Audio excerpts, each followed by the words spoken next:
అని శతానందుడు ఆ రోజు ఆ కథ చెప్పిన తరువాత ఆ రాత్రి మహర్షులందరూ కలిసి ఒక కుటీరంలో గడిపారట. ఎంత సంతోషంగా గడిపుంటారో చూడండి. విశ్వామిత్రాదులు అందరూ అక్కడ ఉండడం అంటే ఆ యజ్ఞానికి వచ్చిన వాళ్ళు విశ్వామిత్రుడిని చూస్తూ ఎంత పొంగిపోతారు. దీని తర్వాత ఇంకా అద్భుతమైన ఘట్టం, మిగిలిన మహర్షులు కూడా వస్తారు. తర్వాత రోజు తెల్లవారింది, జనక మహారాజు గారు సభకి పిలిపించారు, స్వాగతం చెప్పారు, వెళ్ళారు, కూర్చున్నారు. ఇక్కడ చూడాలి అందం సీతారామ కళ్యాణం. ఏతద్దర్శయ భద్రంతే కృతకామౌ నృపాత్మజౌ దర్శనాదస్య ధనుషో యథేష్టం ప్రతియాస్యతః. ఓ జనక మహారాజా, ఈ పిల్లలిద్దరు ఎందుకు వచ్చారో తెలుసా? శివధనస్సు చూడడానికి వచ్చారయ్యా. ఏది ఒక్కసారి శివధనస్సు చూసి పిల్లలు వెళ్ళిపోతారు, అందుకండి తీసుకొచ్చాడు.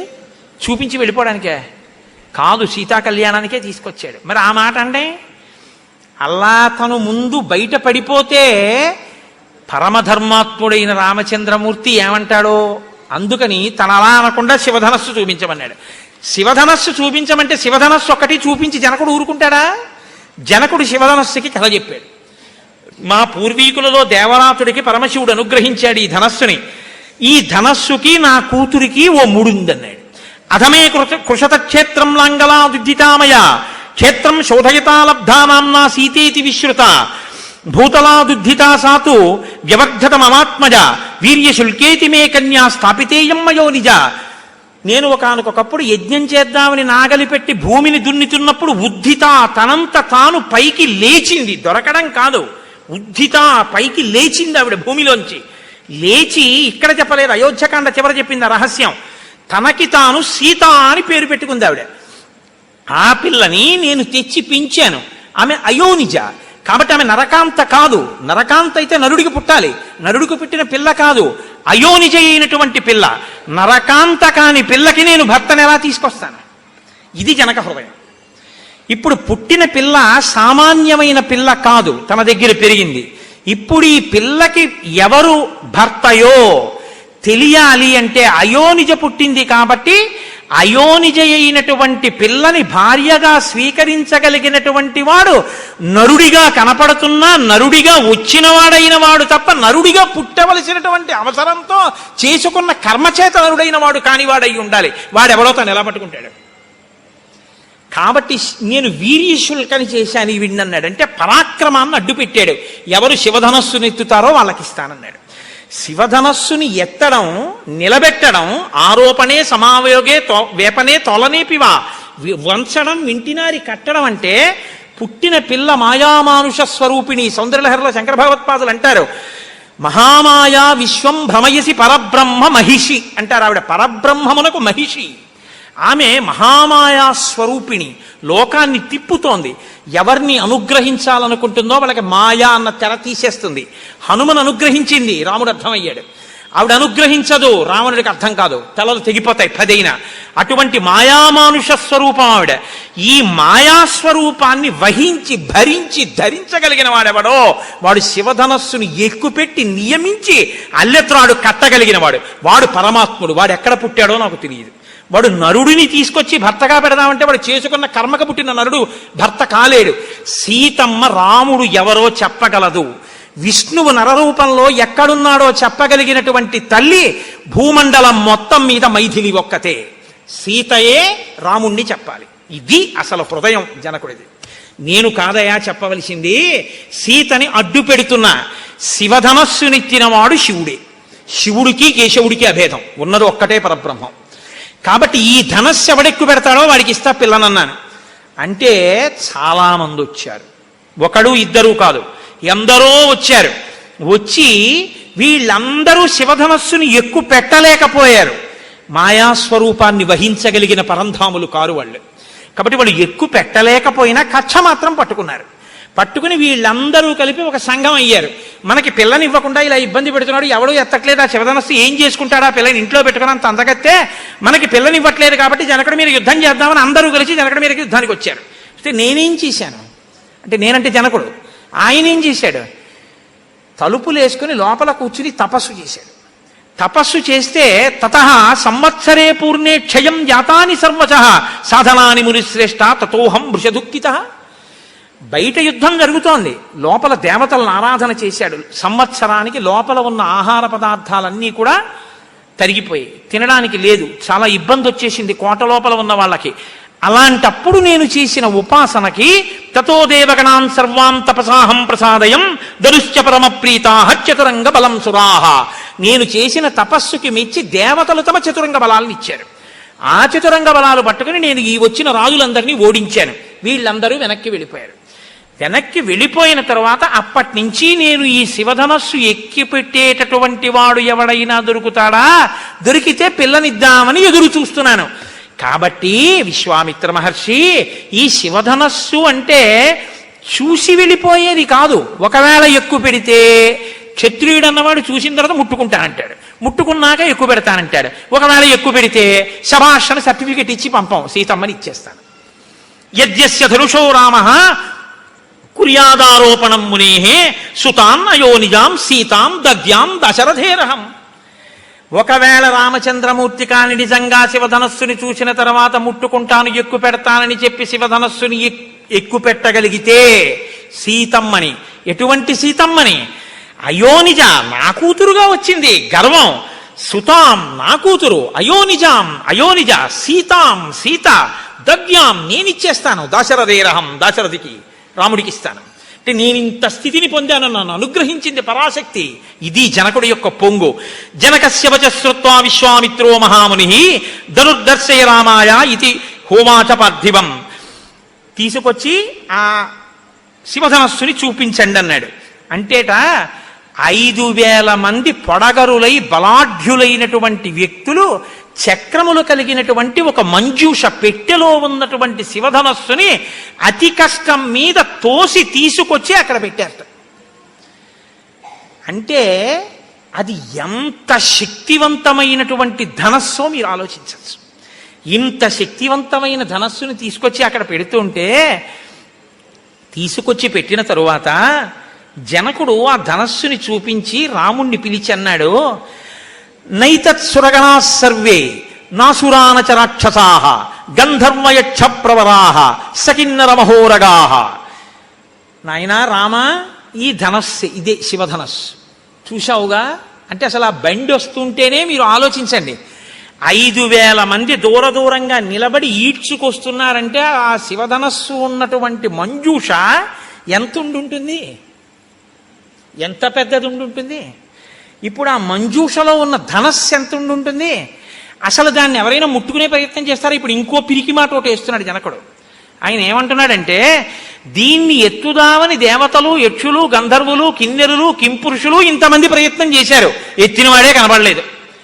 రామ, నువ్వు ప్రయత్నం చెయ్యి అనలేదు. ఏమన్నాడో తెలుసా అండి? పగతిర్మానుషానాంతు ధనుషోస్య ప్రపూరణే ఆరోపణే సమాయోగే వేపనే తోలనీపివా. ఇంతమంది ఎత్తలేకపోయారు. పాపం మనుష్యుడివి, ఎత్తుతావులే. నువ్వు ఎత్తుతావా? ఎత్తి దాన్ని నిలబెడతావా? వింటినారి విప్పుతావా? కడతావా?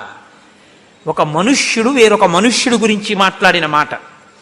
మనుష్య జాతి అంటే ఎంత నీచ స్థితిలో ఆలోచింపబడిందో మీరు చూడండి. రావణుడు ఇదే మాట, మనుషులు నన్నేం చేస్తారన్నాడు. జనకుడు ఇదే మాట, పగతిర్మానుషానంతు ధనుషాస్య ప్రపూరణే. మనిషి ధనస్సు ఎక్కడెక్కి పెడతాడా ఆ శివధనస్సుని? జనకుడు అదే మాట. అందరూ మనిషి పనికి మాలిన వాడంటే మనిషి గౌరవం ఏమిటో చూపిస్తానని దశవర్ష శతానిచ 11,000 ఏళ్లు భూమి మీద ఉండి మనిషి గౌరవాన్ని నిరూపిస్తానని ఈ భూమండలం మీద తిరిగాడాడు నా తండ్రి రామచంద్రమూర్తి. అందుకే మనుష్య జాతి రుణపడింది రామచంద్రమూర్తికి. ఇప్పుడు చూపించాడు. చూపించిన తరువాత విశ్వామిత్రుడు విన్నాడు. ఆయన త్రికాల వీధి, ఆయనకి తెలుసు ఆ పిల్లాడు ఎక్కువ పెడతాడో ఎక్కువ పెట్టాడో తెలుసు. విశ్వామిత్రస్తు ధర్మాత్మ. మహర్షి మాటలు చూడండి, ఆయన ధర్మం తెలుసున్నవాడు. కాబట్టి ధర్మం తెలుసున్నవాడు కాబట్టి నోర్ము ఈ జనక అనకూడదు. ఎందుకంటే తండ్రి కాబట్టి పాత అనుభవంతో అలాగే మాట్లాడతాడు. ఇన్ని మాట్లాడుతున్నారని ఉద్రేకపడిపోయి రామ ఎక్కువ పెట్టాయి అనకూడదు. మన వల్ల అవుతుందా అండి అంటే? అందుకని ఎలా మాట్లాడాలో అలా మాట్లాడాడు. విశ్వామిత్రస్తు ధర్మాత్మ శ్రుత్వా జనక భాషితం. వత్స రామ, ఏమి ప్రీతండి. శిష్యుణ్ణి పిలిచేటప్పుడు గురువు పరిస్థితి ఎలా ఉంటుందో చూడండి. తతో యుద్ధ పరిశ్రాంతం సమరే చింతయా స్థితం.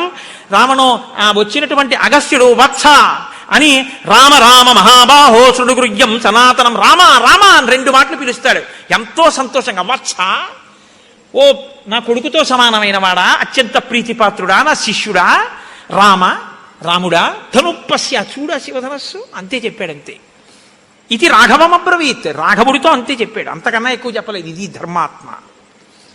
ఏమి శ్రీరామాయణ రచనండి వాల్మీకి మహర్షిది. ఇప్పుడు ఆయన ఏం చేశాట, వెళ్ళి ఆ పెట్టె మూత తీసి చూశాడు.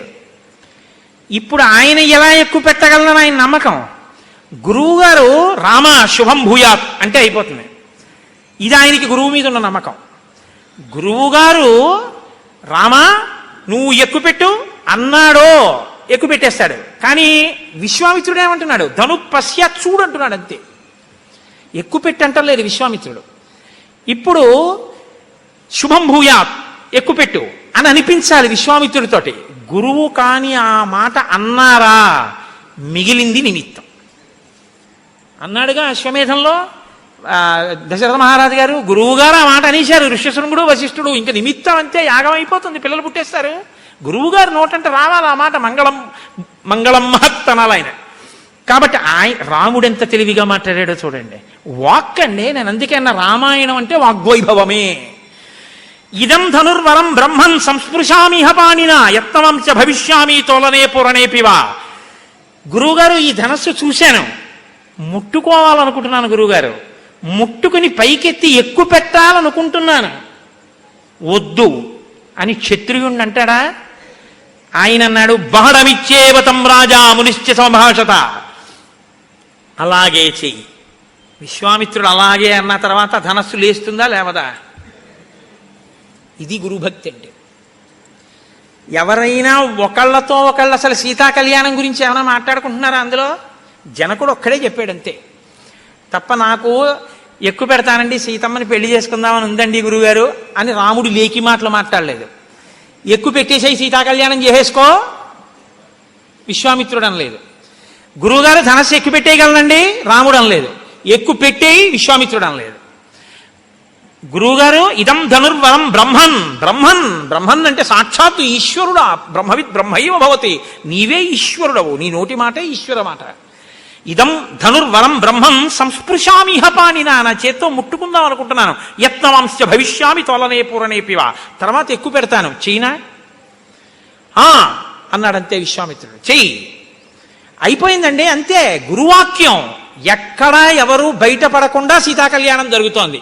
ఇది గమ్మత్తు అంతే. లీలయాసధనుర్మధ్యే జగ్రాహ వచనాన్మునే పశ్యతాం నృపహస్రాణం బహూనాం రఘునందన ఆరోపయిత్వా ధర్మాత్మా పూరయామాస తద్ధను తత్పభంజ ధనుర్మధ్యే నరశ్రేష్టో మహాయశాః తస్య శబ్దో మహానాసీత్ నిర్ఘాంత సమనిస్వనః. ఆయన వెంటనే ఆ ధనస్సు యొక్క మధ్య భాగాన్ని పట్టుకొని హేళగా ఇలా పైకెత్తేయడం, తాడు విప్పేయడం, కిందకి వంచడం, కట్టేయడం జరిగిపోతోంది. పెళపెళ ధనులతో శివధనస్సు విరిగి కింద పడిపోయింది అంతే. ఆ శబ్దం వినపడగానే విశ్వామిత్రుడు, రామచంద్రమూర్తి, లక్ష్మణుడు, జనక మహారాజు గారు నలుగురు తప్ప మిగిలిన వాళ్ళందరూ శబ్దానికి స్పృహ తప్పి కుర్చీల్లోంచి కింద పడిపోయారు. అందరూ ఆశ్చర్యపోయారనమాట. స్టన్నడ్ అంటారా ఇంగ్లీష్లో, అలాగా. అంటే ఎవరు ఎత్తుతాడని ఎవరు ఊహ చేయలేదు. ఒక్కసారి ఇలా పైకెత్తితే అప్పటి వరకు ఇలా నిలబడి కనపడని శివధనస్సు పడుకునే కనపడింది. ఒక్కసారి పైకెత్తడం, వింటినారిని ఇలా చేత్తో పట్టుకుని ఆజానుబాహుమరవిందదలాయతాక్షం ఇలా విప్పిదాన్ని వంచి కడుతుంటే పెద్ద ధ్వనితో విరిగి పడిపోవడం. ఆశ్చర్యపోయారు. ఒక్కసారి లేచిపోయాడు జనకుడు సింహాసనం మించి. భగవన్ దృష్ట వీర్యో మే రామో దశరథాత్మజ అత్యద్భుతమచించ అతిర్కితమిదం మయా జనకానాం కులే కీర్తిం మాహరిష్యతి మే సుత సీతా భర్తారమాసాద్య రామం దశరథాత్మజం మమ సత్యా ప్రతిజ్ఞా చ వీర్యశుల్కేతి కౌశిక సీతా ప్రాణైర్బహుమత దయా రామాయ మే సుత. మహానుభావ భగవన్ దృష్ట వీర్యోమే, విశ్వామిత్ర మహర్షి చూడండి అద్భుతం అంటున్నాడు. ఇప్పుడు అర్థమైంది విశ్వామిత్రుడు ఎందుకు చూడమన్నాడో, ఎందుకు తీసుకొచ్చాడో. ఆయన ధర్మం అర్థమైంది. భగవన్ గురువుగారు నా కోరిక తీర్చేశారు. ఏమిటి ఇప్పుడు సంతోషం జనకుడికి? పరబ్రహ్మ యొక్క దర్శనమైంది. సీతమ్మ తల్లిని వహించగలిగిన వాడే పరబ్రహ్మ. పరబ్రహ్మ నరుడిగా లోకంలో ఎక్కడ తిరుగుతున్నాడో నేను చూసేశాను నా కళ్ళతో. ఈయనే పరంబ్రహ్మ, ఈయనే పరంబ్రహ్మ. తర్వాత అన్నది త్రిజట ఈ మాటని, పరం బ్రహ్మ పరం సత్యం అని ఆవిడ చెప్తుంది. అలా నేను ఇప్పుడు నా కళ్ళతో చూస్తున్నాను, పిల్లాడి రూపంలో ఉన్నాడు, అత్యద్భుతం, ఇది అద్భుతం, అతర్కితమిదం యా, ఇంకా దీని మీద వాదన లేదు అన్నమాట ప్రకారం సీతమ్మని ఇచ్చేస్తున్నాను. ఇక్కడ మాత్రం ఒక చిన్న విషయం జరిగింది, దాన్ని దాచారు మహర్షి, చెప్పలేదు. రామాయణంలో అదో గమ్మత్తు. ఆయన అభిజ్ఞానం అని చెప్పి కాకాసుర వృత్తాంతాన్ని అరణ్యకాండలో చెప్పకుండా సుందరకాండలో చెప్పారు. బాలకాండలో సీతారామ కళ్యాణంలో ఒక రహస్యాన్ని దాచి అయోధ్యకాండ చివర అనసూయమ్మతో సీతమ్మతో అనసూయమ్మకి చెప్పించారు. అది అక్కడ విందురు కాని మీరు. కాబట్టి ఇప్పుడు చాలా సంతోషించాడు. దశరథ మహారాజు గారికి కబురు చేశాడు. దశరథ మహారాజు గారి దగ్గరికి 4 రోజుల పాటు శ్రమపడి దూతలు వెళ్ళారు. దశరథ మహారాజు గారు చాలా సంతోషించారు. తన ఋషులందరినీ, తన యొక్క మంత్రుల్ని పిలిచారు. మీ అందరికీ కూడా నచ్చితే, ఆయన ఆచారం నచ్చితే మనం వెళ్ళి ఆయన యొక్క కుమార్తె అయిన సీతమ్మని నా పెద్ద కోడలుగా చేసుకుందాం, మనందరం వెళదామా? ఇప్పుడు ప్రస్తుతం నా కుమారులైనటువంటి రామలక్ష్మణులు విదేహ దేశంలో గుప్త కుశికపుత్రేణ కౌసల్యానందవర్ధన లక్ష్మణేన సహభ్రాత విదేహేషు వసత్యసౌ, చక్కగా విశ్వామిత్రుడి చేత రక్షింపబడి ఉన్నారు. ఎంత పెద్ద మాట అన్నాడో చూడండి దశరథుడు. కట్నం ఎంత ఇస్తాడు, రాజ్యం ఎంతుంది, కోశాగారం ఎంత, ఏనుగులు ఎన్నున్నాయి అని అడగలేదు. ఋషుల్ని పిలిచి అందరినీ మంత్రుల్ని కూర్చోపెట్టుకుని వచ్చినటువంటి దూతల వాక్కు విన్నాడు. నీ కుమారుడు శివధనుర్భంగం చేశాడు, సీతమ్మనిచ్చి పెళ్లి చేద్దాం అనుకుంటున్నాడు జనక మహారాజు గారు, నిన్ను తీసుకురమ్మన్నాడు తొందరగా, అక్కడ వరకే చెప్పి ఊరుకున్నారు. మంత్రులతో ఒక మాట అడిగాడు ఆయన. ఇది మనం నేర్చుకోవాలి రామాయణంలోంచి. ఒక పెళ్లి సంబంధం చూసేటప్పుడు ఏ మాట ముందడిగాడో చూడండి. యదివో రోచతే వృత్తం జనకస్య మహాత్మనః పురీం గచ్చామహే శీఘ్రం మా భూత్కాలస్య పర్యయః. జనక మహారాజు గారి యొక్క ఆచారం, ప్రవర్తన, నడవడి మీకు నచ్చితే మనం వెళ్ళి సీతమ్మని తెచ్చుకుందాం. ఎందుకంటే పుట్టింట్లో ఆచారం పట్టుకుని ఆడపిల్ల అత్తవారింటికి వస్తుంది. ఏ ఆడపిల్ల యొక్క ఆచారమే అత్తవారింటి ఐశ్వర్యాన్ని నిర్ణయం చేస్తుంది. మీరు బాగా జ్ఞాపకం పెట్టుకోండి. ఎందుకో తెలుసా? ఇంటికొచ్చిన కోడలు దీపం పెట్టి రేపొద్దున్న నా కోడలని తెచ్చుకున్న మామగారు శరీరం వదిలిపెట్టేస్తాడు, తప్పదు, ఎవరైనా వదిలిపెట్టవలసిందే. ఈ మామగారికి ఎంత ప్రీతితో కొడుకు తద్దినం పెట్టనివ్వండి, ఆయన వచ్చి పుచ్చుకోవడానికి లేదు, కోడలు దీపం పెట్టాలి. ఆవిడ నీ పెట్టనంటే ఆ ఇంటి గౌరవం ఎవరి మీద ఆధారపడి ఉంటుందంటే కోడల మీద ఆధారపడి ఉంటుంది. కోడలి యొక్క మర్యాద ఎవరి మీద ఆధారపడి ఉంటుందంటే పుట్టింట్లో తల్లిదండ్రులు నేర్పిన ఆచారం మీద ఆధారపడి ఉంటుంది. తల్లిదండ్రులు అలా నేర్పారా? అందుకేనండి మన సంప్రదాయం అంత గొప్పది. ఆడపిల్ల, ఈ పిల్ల ఈడపిల్ల అని మేము నమ్మి చూడటం లేదు. ఈడ పుట్టింది, ఎందుకు పుట్టిందో తెలుసా? ఆడపిల్ల అక్కడికి వెళ్ళిపోతుంది. ఎందుకు వెళ్ళిపోతుందో తెలుసా? అక్కడికి వెళ్ళి ఆ వంశాన్ని ఉద్ధరిస్తుంది, అక్కడ ఉండి నన్ను ఉద్ధరిస్తుంది. తన సదాచారంతో తాను అత్తింటి వారిని పుట్టింటి వారిని కూడా ఆడపిల్ల ఉద్ధరిస్తుంది. కడుపున పుట్టిన కొడుకు కన్నవాళ్ళని మాత్రమే ఉద్ధరిస్తాడు, ఇద్దరిని ఉద్ధరించలేడు. ఆడపిల్ల 2 వంశాలను ఉద్ధరిస్తుంది, సీతమ్మ తల్లి ఉద్ధరించింది. కాబట్టి ఆడపిల్లకి ఆచారం ఉండాలి, ప్రవర్తన తెలిసి ఉండాలి. కోడలికి ప్రవర్తన తెలుసో తెలియదో తెలుసుకోవాలంటే తల్లిదండ్రులకి ఆచారం ఉందో లేదో తెలియాలి. ఆచారం వాళ్ళకు ఉందో లేదో తెలియాలంటే ఋషులు మీకు తెలియాలి. మీకు నచ్చితే నేను వస్తాను, పిల్లని తెచ్చుకుందాం, మీకు నచ్చకపోతే కబురు చేసేద్దాం. ఏది ముందు చూశాడు? ఆచంద్రతారార్కం వంశాభివృద్ధి ఐశ్వర్యాభివృద్ధికి ఆచారం కలిగిన పిల్లని చూసుకున్నాడు దశరథుడు. రామాయణం మనకి నేర్పింది ఎలా బతకాలో. ఓ సంబంధం చూసుకుంటే ముందు ఏది అడగాలో మనం నేర్పింది. ఋషులందరూ ముక్త కంఠంతో ఉన్నారు. జనకుడంటే సామాన్యుడు కాడు మహానుభావ, మనం బయలుదేరదామన్నారు. వశిష్ఠో వామదేవశ్చ జాబాలి రథకాశ్యప మార్కండేయస్సు దీర్ఘాయు ఋషి కాత్యయనస్తథ. ఈ ఋషులందరినీ పిలిచాడు, బయలుదేరండి అన్నాడు. తన రథాన్ని సిద్ధం చేసుకున్నాడు. అందరూ బయలుదేరారు.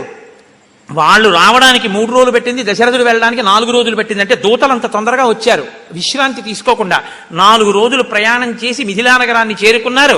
సంతోషంగా జనక మహారాజు గారు స్వాగతం చెప్పారు. చెప్పిన తర్వాత కూర్చోపెట్టారు. చక్కగా నా తమ్ముడైనటువంటి కుశధ్వజుడు ఉన్నాడు, ఆయన్ని కూడా పిలిపిస్తాను, నేనంటే చాలా ప్రీతి కలిగిన వాడు, నా తమ్ముడు కూడా పక్కన ఉండగా మాట్లాడుకుంటే మనకి సంతోషంగా ఉంటుందన్నాడు. అన్నదమ్ముల యొక్క ప్రేమ అంటే ఎలా ఉంటుందో, మర్యాద అంటే ఎలా ఉంటుందో చూపించారు. అన్నయ్య ఇప్పుడు నాకు ఎక్కడ కుదురుతుందిలే అన్నయ్య, సెటిల్ అయితే అప్పుడు వస్తానులే అనలేదు. కుశధ్వజుడు పరుగును వచ్చాడు. ఒక కడుపున పుట్టిన అన్నదమ్ములంటే ఆయన కూతురు నా కూతురు కాదు, నా కూతురే. నా తమ్ముడు కూతురుని చెప్పేటప్పుడు మా తమ్ముడు కూతురు అన్నాం, నా కూతురు అంటాను. నా కూతురు గురించి చెప్పేటప్పుడు నా తమ్ముడు మా అన్నయ్య కూతురు అంటాం, నా కూతురు అంటాడు.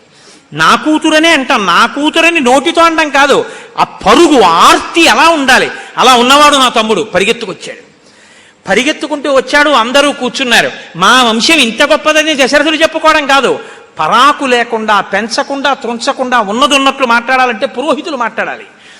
పెళ్లి చేసేటప్పుడు నిశ్చితార్థం చేసేటప్పుడు ఇవ్వాలంటే మన దౌర్భాగ్య స్థితి అలా వచ్చింది. పెళ్లి అవ్వకుండానే నిశ్చితార్థంలో పెళ్లి కొడుకు కూతురు పక్క పక్కన కూర్చోవడం, దండలేసేసుకోవడం, ముట్టేసుకోవడం, ఉంగరాలు మార్చేసుకోవడం వాళ్ళది కాదు తప్పు, పెద్దవాళ్ళది తప్పు. వాళ్ళు చెప్పాలి, నువ్వెందుకమ్మా, నువ్వు కాదు నిశ్చితార్థానికి రావలసింది, నేను వెళ్ళవలసిన వాడిని, మాటిచ్చి పుచ్చుకుని తాంబూలాలు పుచ్చుకుంటాను, నేను పెడతానని చెప్పాలి. వెళ్ళి ఆయన నిశ్చితార్థం చేసుకోవాలి. ఆడపిల్లని తీసుకెళ్ళమని ఎవడు చెప్పాడు, పక్కన కూర్చోబెట్టమని ఎవడు చెప్పాడు, దండలు మార్చుకోండి, ఉంగరాలు పెట్టుకోండి అని ఎవడు చెప్పాడు, వెడ్డింగ్ రింగ్ అన్న పాశ్చాత్య సంస్కృతి ఇక్కడికి దిగుమతి చేయమని ఎవడు చెప్పాడు, పిల్లల్ని పాడు చేయమని ఎవడు చెప్పాడు. బాధ్యత ఉంటే తల్లిదండ్రులదే, పిల్లలది కాదు. కాబట్టి ఇప్పుడు మహానుభావుడు తన భార్యలని కూడా తీసుకెళ్ళలేదు. గమ్మత్తు ఏమిటో తెలుసా అండి, దశరథ మహారాజు గారి తొందర అలా ఉంటుంది. ఆయన ఒక నిర్ణయం తీసుకుంటే అంతే, వెళ్ళిపోతాడంతే. ఈ తొందరలో గమ్మత్తు మీకు ఎక్కడ కనపడుతుందో తెలుసా అండి, చెప్పకుండా చెప్తారు మహర్షి.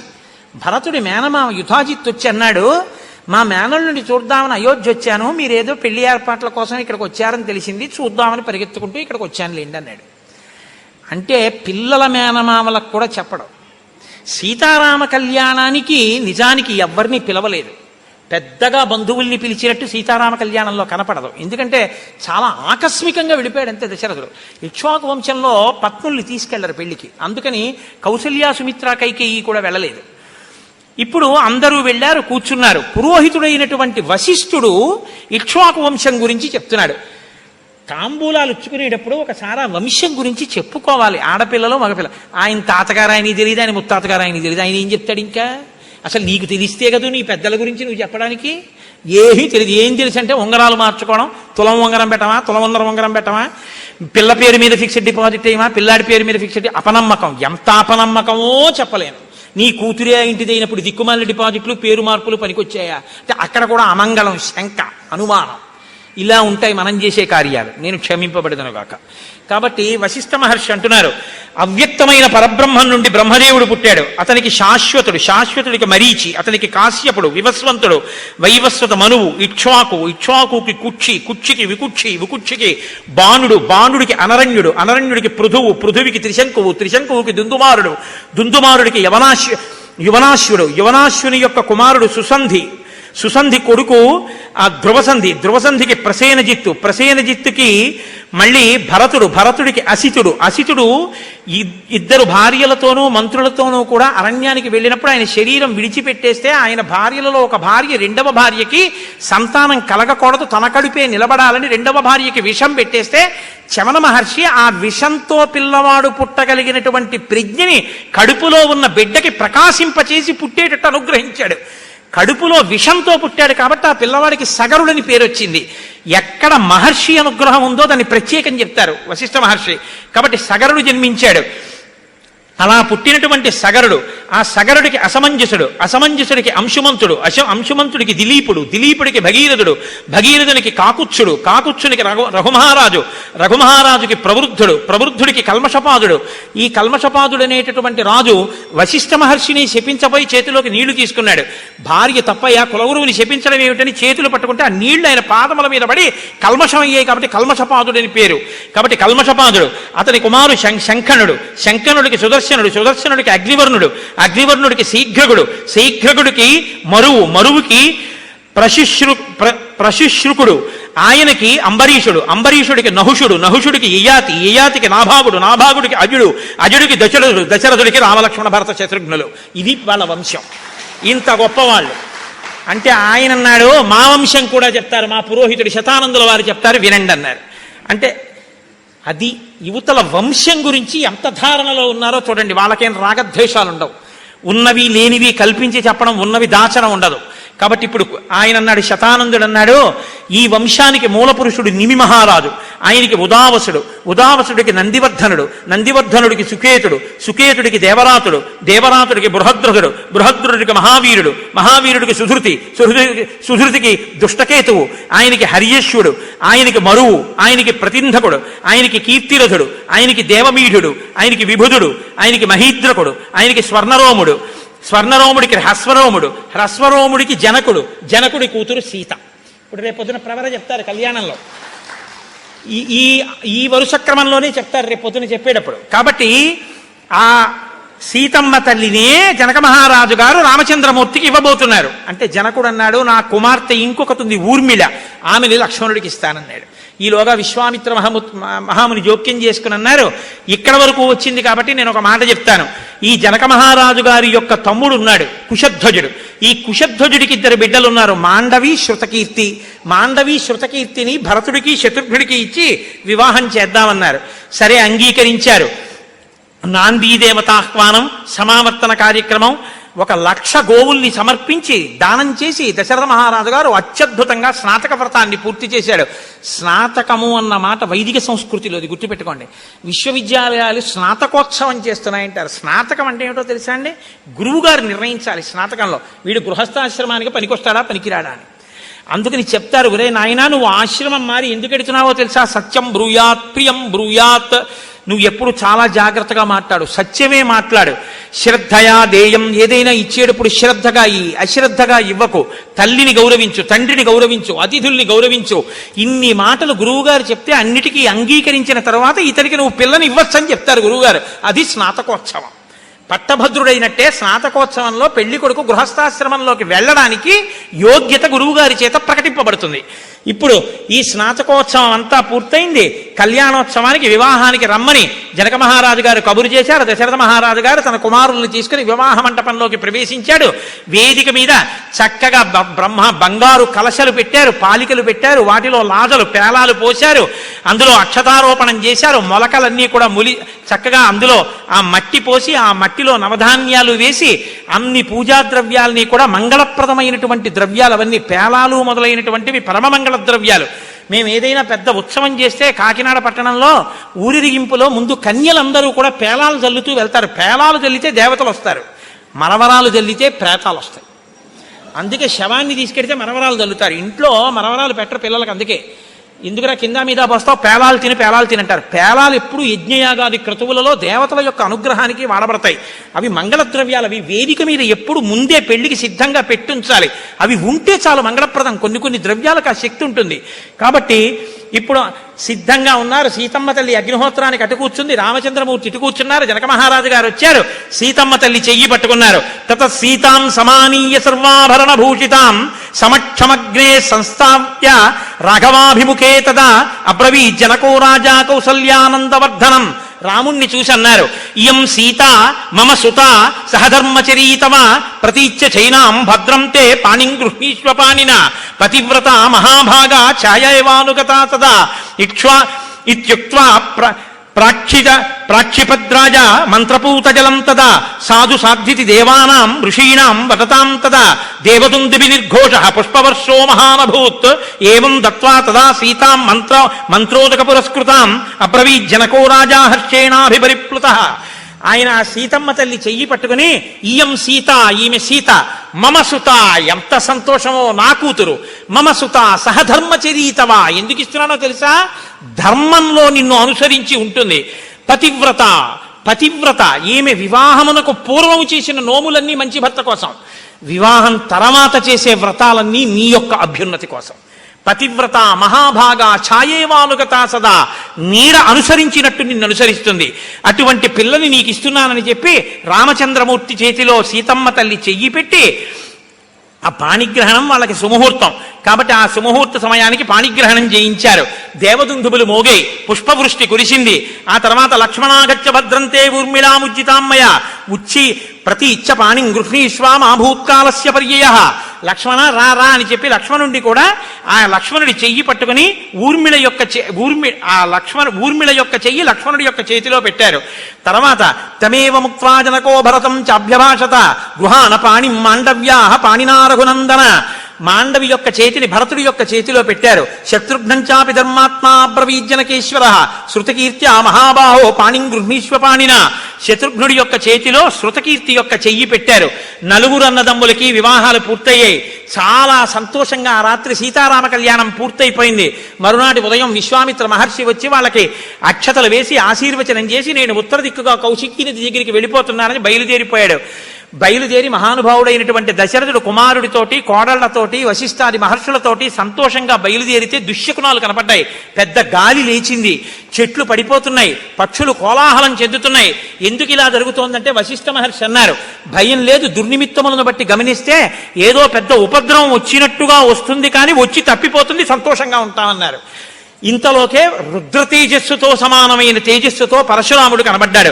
దదర్శ భీమ సంకాతం జటామండలధారిణం భార్గవం జామదగ్నంతం రాజరాజ విమర్దినం కైలాసమివ దుర్ధర్షం కాలగ్ని వివదుస్సహం జలం తమివ తేజోభిః దుర్నిరీక్షం పృథగ్జనై స్కంధే చాపజ్య వరుషం ధనుర్విద్యుద్గణోపమం ప్రఘృష్య శరముఖ్యంచ త్రిపురఘ్నం యదాశివం. త్రిపురములను కాల్చినటువంటి పరమశివుడు ఎటువంటి తేజస్సుతో ఉంటాడో అటువంటి తేజస్సుతో ఆ గండ్రగొడ్డలని చేత్తో పట్టుకుని విష్ణుచాపాన్ని ఒక చేత్తో పట్టుకుని పరశురాముడు ప్రత్యక్షమయ్యాడు. ప్రత్యక్షమై లోకంలో రెండే ధనస్సులు ఉన్నాయి, శివధనస్సు విష్ణుధనస్సు. మహానుభావుడైనటువంటి విశ్వకర్మ నిర్మించి శివకేశవులకు ఇచ్చాడు. శివకేశవులకు ఇచ్చాడన్నప్పుడు మీరు జ్ఞాపకం పెట్టుకోండి, అది లోకరక్షణ కొరకు రెండు రూపములుగా ఈశ్వర స్వరూపము ప్రకాశించి ఇవ్వబడుతుంది తప్ప నిజంగా భేదాలుంటాయన్న భావాన్ని మీరు ఎప్పుడూ హృదయంలో పెట్టుకోకూడదు. కాబట్టి దేవతలకి ఒకనాడు ఒక ముచ్చట వచ్చింది, శివకేశవుల మధ్యలో యుద్ధం జరిగితే ఎవరు గెలుస్తారు అని. శివకేశవుల మధ్యలో యుద్ధం జరగడానికి నా రెండు చేతులు కొట్టుకోవడం ఎటువంటిదో అట్లా ఉంటుంది అది. కాబట్టి కానీ ముచ్చట తీర్చాలి అంటే ఏం చేస్తారు, నాన్నగారు బాబయ్య ఇద్దరు కాసేపు పిల్లాన్ని ఆనందింపజేయడానికి ఇద్దరు సరదాగా కుస్తీపట్లు పడితే ఎలా ఉంటుందో అలా కుస్తీపట్లు పట్టారు. కానీ భవిష్యత్ దర్శనం కలిగిన వారు కాబట్టి ఈ ధనస్సుతో ఒక పనుంది కాబట్టి విష్ణు ధనస్సుని రుచీకుడి దగ్గర పెట్టారు, శివధనస్సుని జనక మహారాజు గారి దగ్గరికి వచ్చేట్టు చేశారు. దానివల్ల సీతారామ కళ్యాణం శివధనస్సు వల్ల జరుగుతుంది, రావణ సంహారం విష్ణు ధనస్సు వల్ల జరుగుతుంది. కాబట్టి ఇప్పుడు విష్ణు ధనస్సుని తీసుకొచ్చి ఇచ్చేయాలి, ఎందుకంటే రామావతారం వచ్చేసింది, ఇప్పుడు ప్రయోజనం నెరవేరిపోవాలి. పరశురాముడు వచ్చాడు, ఇప్పుడు నువ్వు శివధనస్సుని భిన్నం చేశావని తెలిసింది, ఏది ఈ విష్ణు ధనస్సుని స్వీకరించ చూద్దాం, దీన్ని కూడా తీసుకుని బాణాన్ని ఎక్కువ పెట్టగలవా, ఎక్కువ పెడితే నీతో ద్వంద్వయుద్ధం చేస్తానన్నాడు. అంటే రాముడికి కోపం వచ్చింది. ఎందుకో తెలుసా, నీవు చెప్పినటువంటి మాటలు ఆదరింపబడవలసినటువంటి మాటలుగా ఉన్నాయి పరశురామ. నువ్వు ఒక మాట చెప్పావు, నీ తండ్రి జమదగ్ని మహర్షిని కార్తవీర్యార్జునుడు సంహరించినప్పుడు కార్తవీర్యార్జునుడిని నువ్వు సంహరించి తండ్రి యొక్క రుణాన్ని తీర్చుకున్నాను, క్షత్రియుల్ని 21 మాటలు భూమండలం అంతా పర్యటించి సంహరించానంటున్నావు, ఓడించానంటున్నావు. ఆ తర్వాత భూమినంతటినీ కశ్యప ప్రజాపతికి దానం చేసేసావు. దానం చేసి నువ్వు ఉండడానికి చోటు లేదు కాబట్టి మహేంద్రగిరి మీద నివసిస్తున్నావు. నువ్వు సంపాదించిన అక్షయమైన పుణ్యలోకాలు ఉన్నాయి, కానీ నేను చేతకాని వాడినన్నట్టు మాట్లాడుతున్నావు. నేను విష్ణుధనస్సుని స్వీకరిస్తున్నానని స్వీకరించి బాణాన్ని ఎక్కువ పెట్టాడు. కోపం ఎందుకో తెలుసా అండి, ఎక్కువ పెడితే ఇంకా బాణం పోదు. రామచంద్రమూర్తి ఎక్కువ పెడితే వేయవలసింది. ఎవరి మీద వేయమంటావు ఇప్పుడు ఆ బాణం చెప్పు? తెలుసుకున్నాడు మహానుభావుడు పరశురాముడు. ఓ అవతార పరిసమాప్తి అంటే అవతారము తిరగవలసిన ప్రయోజనం లేదు, ఇంకా వచ్చేసింది రామావతారం. వైష్ణవీ శక్తి విష్ణువులోకి వెళ్ళిపోవాలి, రాముడిలోకి వెళ్ళిపోవాలి. విష్ణు చాపం రాముడి చేతిలోకి వెళ్ళిపోవాలి. శివధనస్సు మిషగా సీతమ్మ రాముడి పక్కకు వచ్చేసింది, మాయాస్వరూపం పరబ్రహ్మమును ఆవహించింది, ఆయన చెప్పు చేతల్లోకి వచ్చేసింది. ఇప్పుడు మాయాస్వరూపం వచ్చింది, వైష్ణవీ శక్తి ఆవాహనం పూర్తవ్వాలి. కాబట్టి విష్ణుధనస్సు వెళ్ళిపోవాలి. కాబట్టి నేను ఆర్జించిన పుణ్యలోకములను కొట్టేయి, గమనశక్తి లేకపోతే నేను వెళ్ళలేను మహేంద్రగిరికి, కాబట్టి లోకాల్ని కొట్టేయమన్నాడు. ఆ బాణంతో అక్షయ పుణ్యలోకాల్ని కొట్టేశాడు పరశురాముడు సంపాదించినవి రామచంద్రమూర్తి. ఆయన ఒక్క అడుగులో మహేంద్రగిరి పర్వతం మీదకి వెళ్ళిపోయాడు. రామా నువ్వు ఎవరో నాకు అర్థమైంది అన్నారు. అది అసలు రామ పరశురాములు కలుసుకోవడంలో వాల్మీకి హృదయం అది, అందుకోసం తీసుకొచ్చారు ఆ ఘట్టాన్ని. ఇప్పుడు విష్ణుచాపం కూడా ఆయనకు అందిందంటే విశ్వామిత్రుడి యొక్క హృదయం పూర్తయిపోయింది. లోకానికి రాముడు ఎలా అందాలనుకున్నాడో అలా అందించేశాడు విశ్వామిత్రుడు. అందుకే ఉత్తర దిక్కుకి వెళ్ళిపోయాడు. నువ్వు నాకు విశ్వామిత్రుడి వైపు సంబంధీకుడివి, ఆయన చెల్లెలైనటువంటి సత్యవతీదేవి యొక్క కుమారుడు కాబట్టి నీ జోలికి నేను బాణం వేయట్లేదని చెప్పాడు. అయిపోయింది, వెళ్ళిపోయారు. దశరథ మహారాజు గారు సంతోషించాడు. ససైన్యంగా అయోధ్యా పట్టణాన్ని చేరుకున్నారు. భరత శత్రుఘ్నుల్ని తీసుకుని మేనమామ అయినటువంటి యుధాజిత్తు తన రాజ్యానికి తీసుకెళ్ళిపోయాడు. ఉన్నటువంటి రామలక్ష్మణులు, సీతమ్మ, ఊర్మిళ గురువుల్ని, మామగారిని, అత్తగారిని ఎలా సేవించాలో అలా సేవిస్తూ చక్కగా సంతోషంగా ఉన్నారు. రామచంద్రమూర్తి తనకిచ్చినటువంటి పరశురాముడిచ్చినటువంటి విష్ణుధనస్సుని వరుణుని దగ్గర న్యాసంగా ఉంచాడు. అవసరం వచ్చినప్పుడు తీసుకుంటారని ఆయన దగ్గర ఉంచాడు. శుశ్రూషమాణాః పితరం వర్తయంతి నరసభాః కాలేతు కాలేతు నీతిజ్ఞాః తోషయంతో గురుంగుణైః. గురువుల్ని, పెద్దల్ని ఎలా సేవించాలో చక్కగా అలా సేవిస్తున్నారు. వచ్చిన కోడళ్ళు ప్రతిరోజు పూజామందిరాన్ని గంధ పుష్ప అక్షతలతో ఆరాధన చేస్తున్నారు. బ్రాహ్మణులకు చేయవలసినటువంటి దానాలు చేస్తున్నారు. అందరూ ఎంతో సంతోషంగా ఉన్నారు. ప్రియాతు సీతారామస్య దారాహ పితృకృతా ఇతి గుణాద్రూప గుణాఛాపి ప్రీతిర్భూయోభ్యవర్తత. నాకు మా తండ్రి గారు నిర్ణయం చేసి తీసుకొచ్చిన సంబంధం, నాకు ఎటువంటి పిల్ల భార్యగా ఉండాలో మా తండ్రికి తెలుసు కాబట్టి నాకు తెచ్చాడు, కాబట్టి సీతమ్మ నాకు తగినది అన్న భావనతో రాముడు సీతమ్మ యందు ప్రీతితో జీవనాన్ని మొదలు పెడితే, సీతమ్మ తల్లి తన గుణముల చేత రామచంద్రమూర్తికి తన యందున్న అనురక్తిని ద్విగుణీకృతం చేసుకుందిట. ఇద్దరి యొక్క స్థితి ఎలా ఉందంటే, తస్యాశ్చ భక్తాద్విగుణం హృదయే పరివర్తతే అంతర్జాతమపి వ్యక్తం ఆఖ్యాతి హృదయం హృదా తస్య భూయో విశేషేణ మైథిలీ జనకాత్మజ దేవతాభి సమారూపే సీతా శ్రీదివరూపిణి. ఎంత అద్భుతమైన మాట చూడండి. సీతమ్మ తల్లి రాముడికి తగినది అని దశరథుడు తీసుకొచ్చాడు కాబట్టి రాముడికి ప్రీతి. మరి సీతమ్మకి రాముడి మీద ప్రీతి ఎందుకు? రాముడు నా భర్త, అందుకే ప్రీతి. ఇది సనాతన ధర్మంలో ఉన్న గొప్పతనం. ఇవాళ తాళి కడితే రేపు అమెరికా వెళ్ళిపోతుంది ఆయనతో. ఏం తెలిసని వెళ్ళిపోయింది. ఎవరున్నారు రక్షకులని వెళ్ళిపోయింది. అక్కడ ఎవరున్నారని అతన్ని నమ్మి వెళ్ళిపోయింది. అంటే ఈ దేశంలో జీవనాడి ఎక్కడుందంటే భర్తయే సమస్తం అని నమ్ముతారు. 1,000,000 మంది గౌరవం ఉన్నా భర్త ఆదరణ లేకపోతే రాత్రింబవళ్ళు ఏడుస్తుంది ఆడది. లోకమంతా తనని నిందించినా భర్త ఆదరణ లభిస్తే చాలు ఆనందాన్ని పొందుతుంది. సీతారాములంటే ఎలా బతికారంటే, సీతమ్మ హృదయాన్ని రాముడు తెలుసుకున్నట్ట, రాముడి హృదయాన్ని సీతమ్మ తెలుసుకుందిట. రాముడు నోరు విప్పి చెప్పక్కర్లేదు. వాళ్ళ వైవాహిక జీవితం ఎలా గడిచిందంటే, రాను రాను ఒకరి హృదయం మీద ఒకరు ఎంత అధికారం సంపాదించుకున్నారంటే, సీత అనేటప్పటికీ తెస్తున్నాను ఉత్తరీయం అనాలి ఆవిడ. అంటే ఆయన ఉత్తరీయం మర్చిపోయి బయలుదేరతాడు అని ఆవిడికి తెలిసి ఉండాలి.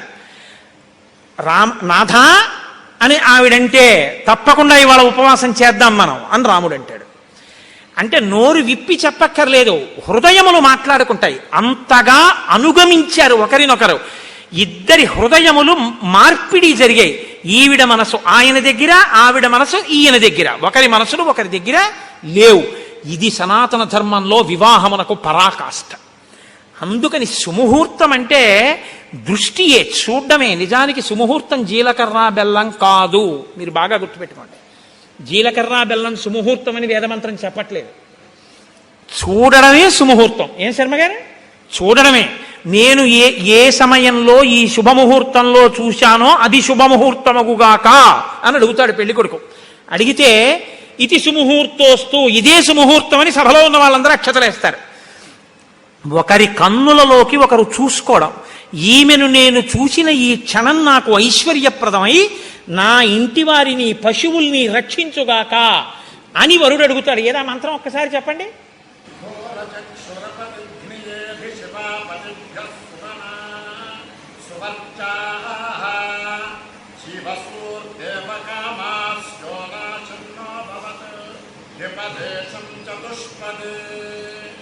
త్రిపదే 2 కాళ్ళున్నవి, 4 కాళ్ళున్నవి ఈమెను నేను చూసిన సుముహూర్తమునందు సుముహూర్తమై వర్ధిల్లుగాక. ఒకరినొకరు చూసుకోవడం సుముహూర్తం. అందుకని తెరడ్డు పెడతాం దాని మీద. అందుకే పసుపుతో స్వస్తిక్ తప్ప ఇంకా ఏమీ వెయ్యకూడదు అని శాస్త్రం. అంతేగాని తొంగి తొంగి చూడమాకు, చందమామ, పిచ్చరాతలు అవి దాని మీద రాయకూడదు. శచీ పూజ చేస్తారు పెద్దలు అక్కడ. తెర ఒక్కటే పట్టి స్వస్తిక్ మార్క్ ఒక్కటే పెట్టాలి దాని మీద. తెర దించి చూస్తారు, తెర ఎత్తి చూడకూడదు. నేత్ర దృష్టి ప్రసారం తర్వాత ఒకరి మనసులు ఒకరితో కలవాలని జీలకర్ర బెల్లం పెట్టుకుంటారు మూర్ధన్య స్థానంలో. జీలకర్ర మంగళద్రవ్యం, బెల్లానికి నిలవదోషం లేదు. రెండూ కలిపి నూరితే ధనాత్మక విద్యుత్తు పుడుతుంది. ఒకరి మూర్ధన్య స్థానం మీద ఒకరు పెట్టుకుంటే ఒకరి కొరకొకరు బతుకుతారు. ఇవాల్టి వరకు ఆ పిల్లకి పచ్చి పులుసులో వెల్లుల్లిపాయ వేస్తే ఇష్టం. వారం పోగానే అన్నదమ్ముడు ఇంటికి వచ్చి వంటింట్లోకి వెళ్ళి అదేమిటో వంకాయ పచ్చి పులుసు చేసావు, చెల్లి వెల్లుల్లిపాయలు వేసుకోలేదే అంటే మీ బావగారు తినర్రా అంటుంది. కలిసి తిరగగలిగినటువంటి ఆయన కోసం ఆమె కోసం ఆయన. ఇది రావడానికి జీలకర్ర బెల్లం. ఇద్దరు విడివిడిగా ఉండడం ఉండదు. అందుకే మనం దంపతుల మధ్యలోంచి నడవను కూడా నడవం. ఇది ఆర్షధర్మం యొక్క మూలాలు అక్కడ ఉన్నాయి. శ్రీరామాయణంలో రామచంద్రమూర్తి నరుడిగా వచ్చాడు. అందుకే సీతారామ కళ్యాణం తర్వాత వాళ్ళిద్దరి యొక్క మనస్సులు ఏకీకృతమయ్యాయి. అంత గొప్పగా సీతారాములు సంతోషంగా హాయిగా జీవిస్తూ ఎన్నో ఋతువులలో ఆనందమును అనుభవించి ఉన్నారు అన్న మంగళమైనటువంటి వాక్కు దగ్గర అబ్బో దగ్గరగా 3 గంటలు మాట్లాడినట్టు. కాబట్టి నేటి ప్రసంగాన్ని ఇక్కడితో పూర్తి చేస్తాను. మంగళాశాసనపరై మదాచార్య పురోగమై సర్వైశ్చ పూర్వైరాచార్యై సత్కృతాయాస్తు మంగళం. మంగళం కోసలేంద్రాయ మహనీయ గుణాత్మనే చక్రవర్తి తనూజాయ సర్వభౌమాయ మంగళం. ఉమాకాంతాయ కాంతాయ కామితార్థప్రదాయినే శ్రీగిరీశాయ దేవాయ మలినాథాయ మంగళం. కరచరణకృతం వా కర్మవాక్కాయజం వా శ్రవణనైనజం వా మానసం వాపరాధం విహితమవిహితం వా సర్వమేత్తక్షమస్వ శివ శివ కరుణాబ్ధే శ్రీ మహాదేవ శంభో. సర్వం శ్రీ ఉమామహేశ్వర బ్రహ్మార్పణమస్తు. స్వస్తి.